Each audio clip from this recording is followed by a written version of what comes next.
Hey there, everybody. Welcome back to Wolf's Magitech Modpack. This is episode 4.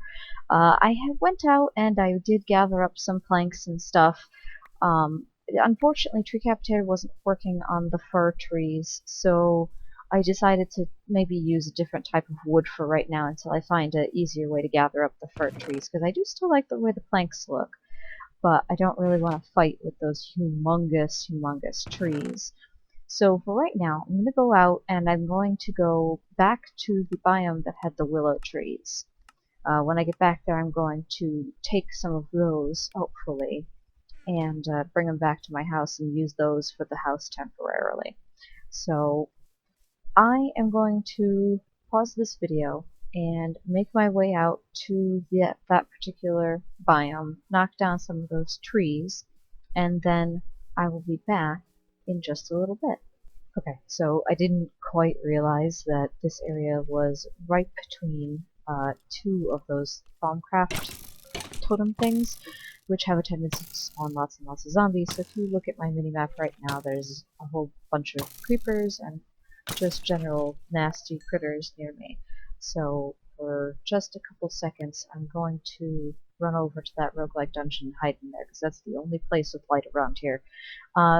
On the other hand, this actually worked out really well, because this way I could gather a whole bunch of these rubberwood trees, which I really need for Mine Factory Reloaded machines. So this actually works out quite well in the long run. Ooh, there's a witchwood tree here, but I don't see any, I don't see any Oh well, it's really hard to come across that. I want to pick up these flat mushrooms because I can make brown dye with them, which I need for the cult portals.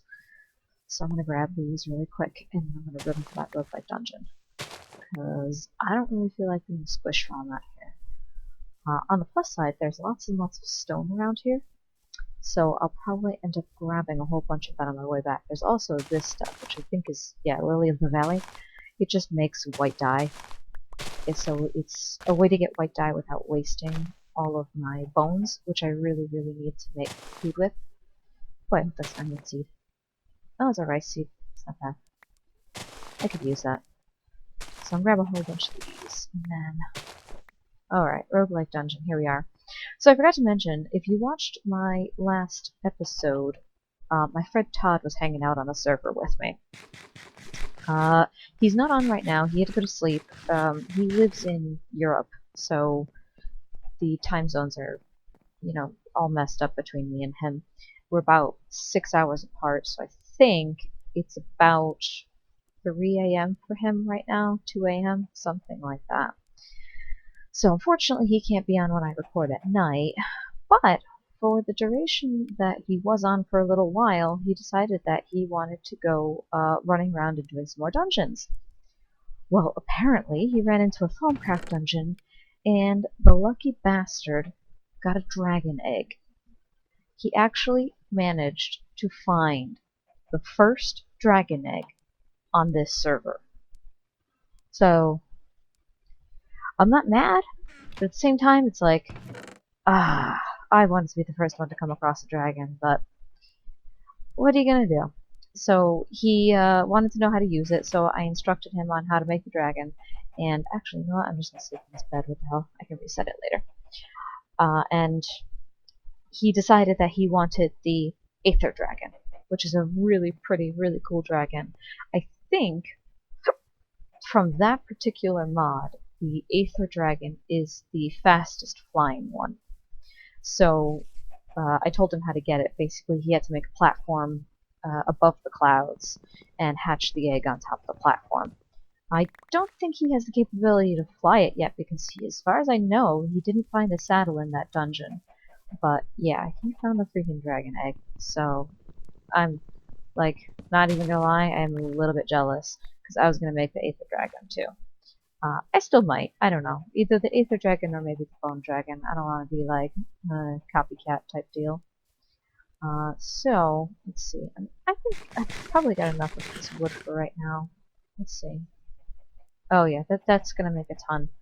Alright, so I've got tons of these saplings too, and I've got some rubber saplings, so I'm gonna head back to my base, which is this way, and I'll be back guys in a second. Okay, so I've made it back to base, and I am going to start building up my house a little bit.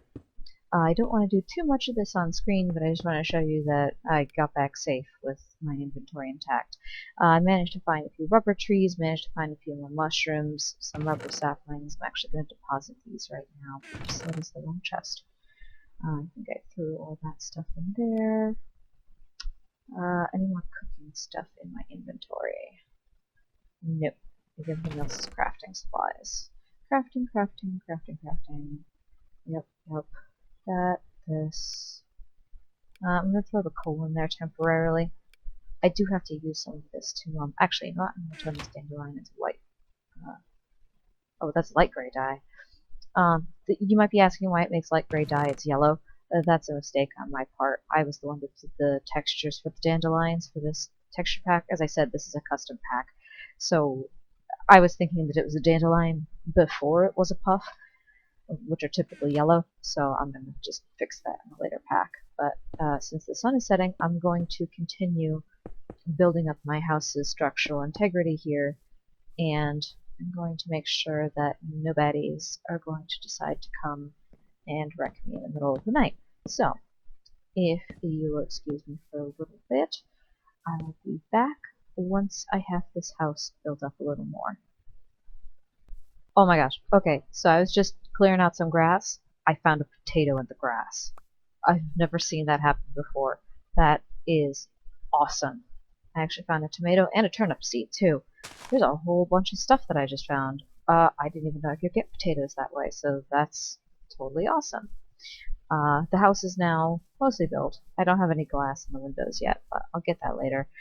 I do need to get a roof on there, so I'll have to take a look at that. I think it looks nice. It looks nice and kind of creepy-esque with the dead wood and the willow planks. So I planted some of these trees around, not too many, but just enough to see, to have enough wood to build some more stuff later. So we shall see.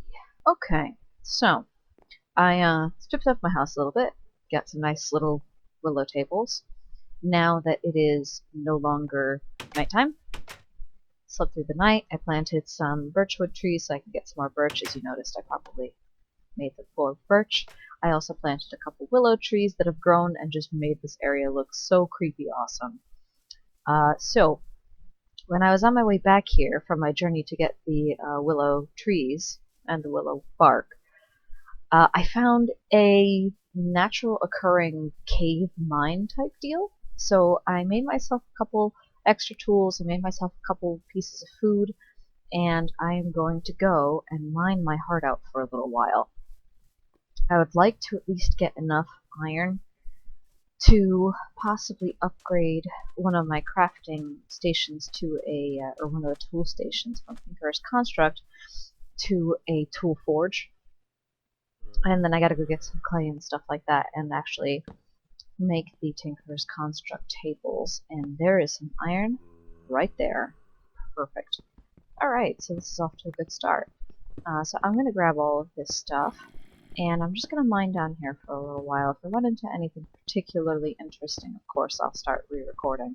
I don't want to sit here and mine all this stuff on camera because I know it can be a little boring every once in a while. I don't want to take up the whole entire episode just mining.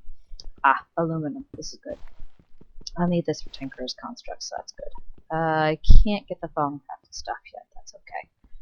I see more iron after I get this coal. I don't want to destroy my way back out of here, but at the same time, I really like that coal. And I came to a little bit end, but that's okay. I'm just gonna, when I get to the bottom of this thing, I'm just gonna keep digging downwards. What I'd like to do is, when I find my first diamond, I would really, right off the bat, like to create a portal to the Twilight Forest.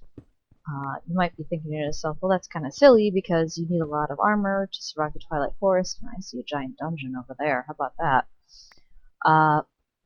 But I want to do that because there are these things called hollowed hills. And the hollowed hills, underneath them, if you can get into them and survive, that is, they have tons and tons of ore. It is like ore spawn city. So what I'm going to do is I'm going to make a portal to the Twilight Forest and then just do all my mining in the Twilight Forest in those hollowed hills if I possibly can. Because it's going to be a lot more efficient. I mean, like, I've been in the hollow hills and the really, really big ones, and it's incredible what you can find in those. You find diamonds in veins, like, huge. There's also the Lich dungeons there, which I don't necessarily have to kill the Lich right off the bat, but they have a lot of good loot inside of them, and the monsters aren't too difficult. There's also the Urgast dungeon.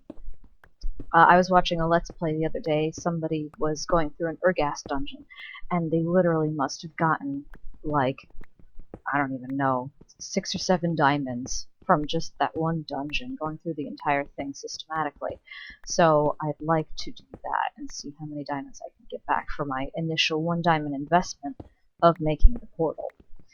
But for right now, I'm going to pause this again because I don't want to torture you too much. Actually, you know what? I am particularly close to that dungeon. I'm not going to pause it this time. I'm just going to keep trucking and see if I can get into this dungeon here. I would like this manganese. I can't grab it yet. Manganese is from Metallurgy 3. It's useful for making iron into steel. While I need the iron right now to make the tool forge and all that good stuff, I will eventually need some tools that are better than iron, and manganese is a good start. I can strengthen, oh, limestone. I can strengthen the iron right into steel. Alright, so this dungeon is either right above me or right below me. So let's try downwards first. There's some V crystals down there.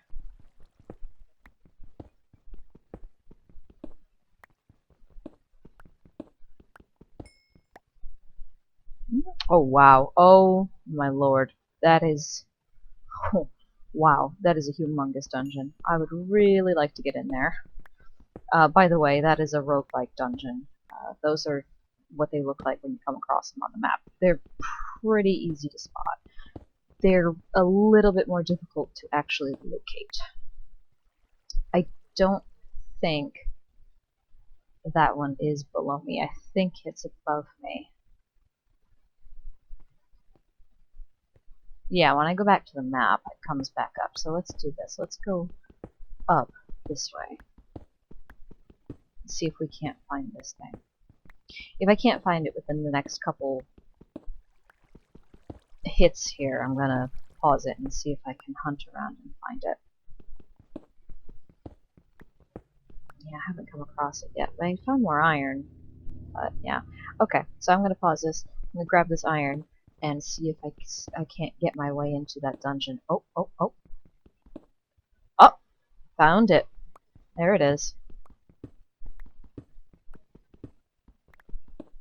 Alright, there's probably going to be a whole bunch of fun baddies in here. Among other things.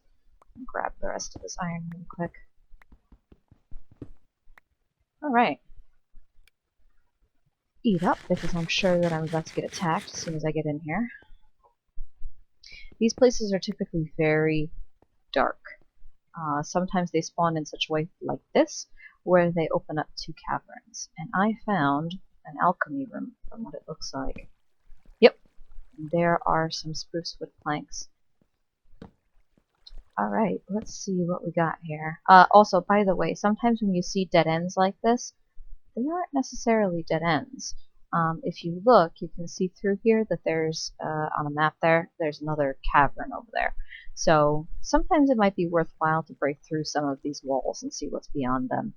But for right now, I'm going to grab... No, I'm not going to bother with the melon, really. You know what I would like to do? Simple vanity thing. I would actually like to grab one of these so I can put a flower next to my bed. I'm going to grab these carrots. I'm probably not going to be using this for a while, but it's always good to have it, and I can start growing it. Because there's 2 pieces of soul sand right there. I'm only going to grab one of these. I can always come back and grab the other one. Poison, instant health. That's not bad. A book. That's pretty good. Oh, I do need some flint. Let me grab that. I don't want these slabs. Actually, you know what? These stack. I'll grab both of them. Hell with it. Why not? Instant health 2. Yeah, I'll grab that. That's fine. Ooh, there's clay in here. I might actually want that. I'll leave the limestone in there for clay. Okay. Alright, so I'm gonna keep poking around. I would like that redstone block. There we go. Oh no, I'm out of inventory room. What am I gonna throw out here? I don't know. Throw out the string. I can always get more string. I'd like to take these with me. It's always good to have redstone early game. Alright, so I'm going to call it here. Next episode I'm going to probably spend exploring this because as you guys saw when I dug downwards there was more to this dungeon, so there's tons to explore in here. I'm going to grab some food. I'm possibly going to drop off a lot of this stuff actually at my house first between this episode and the next one, and then I'm going to come back here and start wrecking up the place. I'm actually going to put 2 torches here to designate that this is my exit. I do that a lot when I'm inside of dungeons and things like that, or if I'm in caverns and I don't really know how to get my way out. I do double torches, and then all I have to do is follow the double torches back to my exit point. But anyhow, okay. Oh, there's one more chest here. Nothing good in it, really. Alright, so I'm going to call this episode. I think we are done for now, and I will see you guys next episode. Thanks so much.